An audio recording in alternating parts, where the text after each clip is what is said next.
जम्मू कश्मीर में चुनावों को लेकर लगभग सभी पार्टियों ने अपने मैनिफेस्टो जारी कर दिए हैं, लेकिन इंतजार बीजेपी का हो रहा था।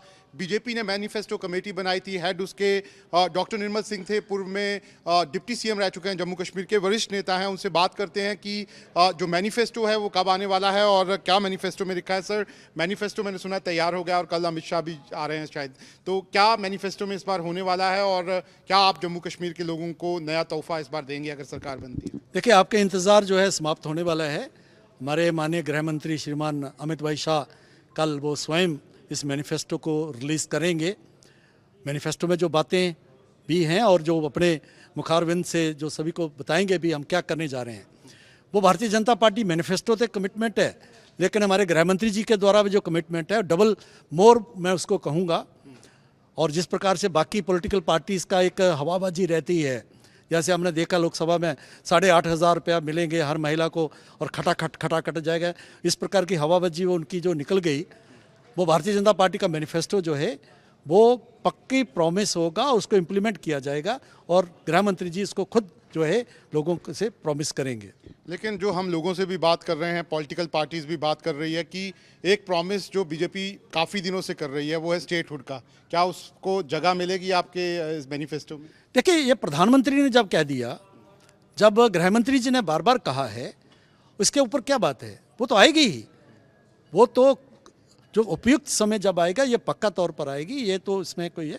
लेकिन मैनिफेस्टो में जो हमने कहा है कि क्योंकि पिछले 30 सालों के उग्रवाद, अलगाववाद और पिछले 3 पीढ़ियों का अलगाववाद के कारण जो जम्मू कश्मीर में जो अफरा तफरी है, क्योंकि यहाँ पर 50,000 लाशें गिरना, नौजवानों जैसे रोज़गार नहीं मिलना, इतना पोटेंशियल जम्मू कश्मीर का टूरिज़्म का है, हॉर्टिकल्चर का है, एग्रीकल्चर का है। उसके बाद उसको रीबिल्ड कैसे किया जाए, उसको रिकन्स्ट्रक्ट कैसा किया जाए और शांति जो है व्यवस्था, इसमें तरक्की, तामीर, भाईचारा को कैसे लागू किया, इसका मैनिफेस्टो में सारी बातें हैं। लेकिन अगर मैं स्टेटहुड की बात करूं तो कांग्रेस पार्टी सीधा कल राहुल गांधी आए, आपको टारगेट ही उन्होंने स्टेटहुड को लेकर किया। उन्होंने कहा कि अब का एक स्टेट थी उसको यूनियन टेरिटरी बना दिया और अब स्टेट भी नहीं बना रहे हैं, तो उन्होंने कहा कि अब हम आएंगे तो स्टेट के लिए ज़रूर हम लड़ाई लड़ेंगे।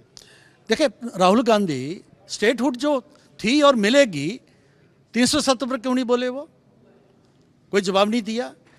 जो ये पॉलिटिकल डेटिन्यूज को छोड़ने की बात है, जिसमें पत्थरबाजों को, जिसमें अलगाववादियों को, उग्रवादियों को, जो आतंकवादी थे, जिन्होंने जो है यहाँ बिट्टा कराटे जैसे लोग, यासीन मलिक के जैसे लोग, जब नेशनल कॉन्फ्रेंस मैनिफेस्टो में कहती कि इनको हम छोड़ेंगे, वो क्यों नहीं बात जवाब दे ना, कांग्रेस क्यों नहीं देते? जब वो बाहरी की महाराजा हरी सिंह को बाहर निकालने की बात करते हैं राहुल गांधी, ठीक है, तो इन्होंने निकाला था। शेख अब्दुल्ला और जो है जवाहरलाल नेहरू ने मिलकर ही तो महाराजा हरी सिंह को 1952 में बाहर निकाला। और उसके बाद 1961 में जब उनका देहांत हुआ, वो स्वर्गवास हुए, तो उनकी अस्थियां ही आई थी, डेड बॉडीज भी नहीं आने दी थी। ये हैं ये लोग, ये आज से नहीं है, पिछले 76 सालों से यही काम करते आए हैं ये। अगर मैं जो भी विवादास्पद चीज़ें हैं, चाहे एनसी का मैनिफेस्टो अभी हमने देखा कई बातें निकल कर आई, लेकिन जो मेन मुद्दे हैं जम्मू कश्मीर के, मैं देख रहा था एनसी का जो मैनिफेस्टो था उसमें जो डेली वेजर्स हैं, रहबरीत खेल है, उन सबको उन्होंने एक तरह से पक्का करने की बात कह दिया है। ये भी कहा जा रहा है कि आपकी सरकार, एलजी साहब थे, वो ये चीज़ें नहीं कर पाए, अब हमारी सरकार आएगी और हम करेंगे। देखिए, मैं इनको पूछूंगा कि जब इनको रिक्रूट किया गया था, क्योंकि इन्होंने 2014 से पहले कहे हैं, आपने 250 रुपये के ऊपर पेड अनपेड जो कलम स्याही द्वात उनको किया, उनको गलत झांसा दे के आपने किया। और यही लोग हैं जिनको शादियां होंगी, इनकी 1 लाख के लगभग लोग हैं ये, तब क्यों नहीं किया आपने? तब पोस्टें क्यों नहीं क्रिएट की? पोस्ट होनी चाहिए थे ना, बजट आना चाहिए था, क्यों नहीं किया आपने? तब भी ये इलेक्शन जो है इनके सिर पर जीतते रहे। आज उनका जो है ऑनरेबल हल निकलना चाहिए। कुछ एलजी सरकार ने मिनिमम वेजेस के आधार पर 9,000 से ऊपर के पहले 250 लेते थे।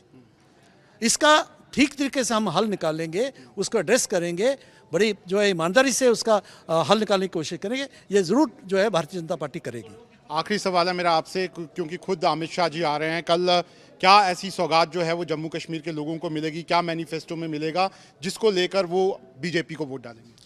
देखिए, एक कल तक का इंतज़ार करिए, अपने गृह मंत्री जी अपने मुखारबिंद से सारी बातें कहेंगे, लेकिन मैनिफेस्टो में जितने भी वंचित लोग हैं, पीड़ित लोग हैं, उग्रवाद के कारण, आतंकवाद के कारण वंचित में नौजवान भी हैं, महिलाएं भी हैं, रिफ्यूजीज़ भी हैं, कश्मीरी विस्थापित भी हैं, SC ST के लोग भी हैं, गुज्जर बकौल भी जिसमें गद्दी सिपी भी आते हैं, बॉर्डर के लोग भी हैं, वो सारे लोग आते हैं, किसान भी हैं, हार्टिकल्चर में इन्वॉल्व होने मतलब बोले हुए हैं।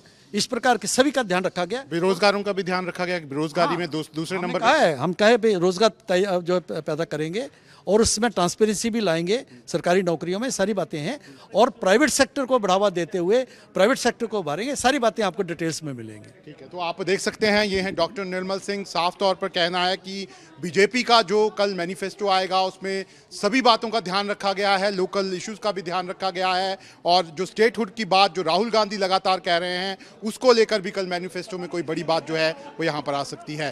वीडियो जर्नलिस्ट इजाज अहमद के साथ शाहनवाज खान, न्यूज़ नेशन, जम्मू।